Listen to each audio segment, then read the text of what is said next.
बिहानको सूर्य उदय जसरी मेरो सपना पनि उदयका छन्।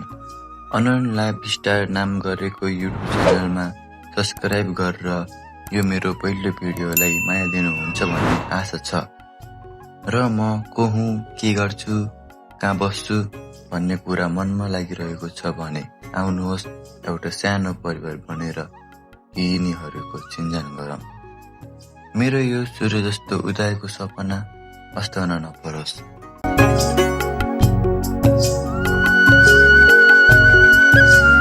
नमस्ते साथीहरू, आज हजुरहरूले एउटा अपरिचित मान्छेको आवाज सुन्दै हुनुहुन्छ।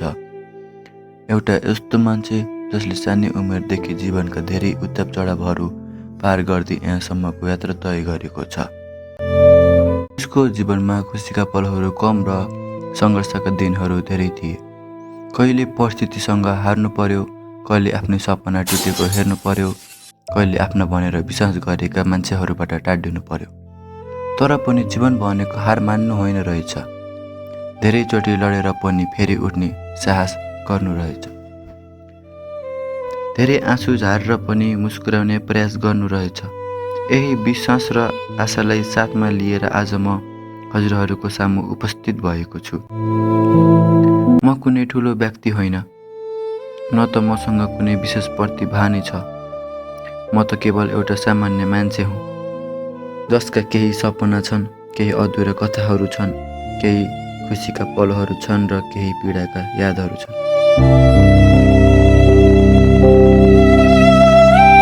आजदेखि ती सबै अनुभव, सङ्घर्ष, रमाइला क्षणहरू र जीवनका सिकाइहरू हजुरसँग बाँड्न चाहन्छु। यो च्यानल केवल भिडियो हेर्ने ठाउँ मात्र होइन, हाम्रो एउटा सानो परिवार बन्ने प्रयास हो। यहाँ हामी हाँस्नेछौँ, सिक्नेछौँ, घुम्नेछौँ, नयाँ अनुभव सँगाल्नेछौँ र जीवनका वास्तविक कथाहरू साझा गर्नेछौँ।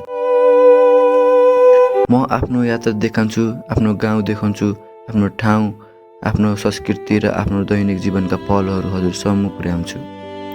सायद मबाट गल्ती हुन सक्छ, सायद मेरो यात्रा पुरा नहुन सक्छ, तर एउटा कुरा पक्का छ, म सधैँ इमान्दार भएर हजुरसँग जोडिन चाहन्छु। हजुरको माया, सुझाव र साथले नै यो यात्रा अझ सुन्दर बन्नेछ।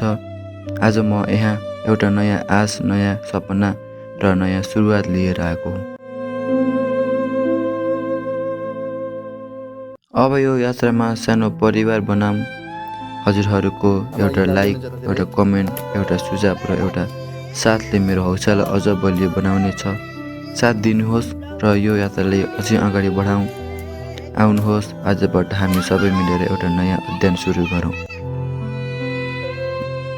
एउटा यस्तो यात्रा जहाँ सङ्घर्षका कथाहरू पनि हुनेछन्, सफलताका खुसीहरू पनि हुनेछन् र जीवनका वास्तविक अनुभव पनि हुनेछन्। धन्यवाद हजुरको अमूल्य समय र मायाको लागि। यात्रा भर्खरै सुरु भएको छ, गन्तव्य अझै टाढा छ। आशा छ यो यात्रामा हजुरहरू मेरो साथमा रहनुहुनेछ।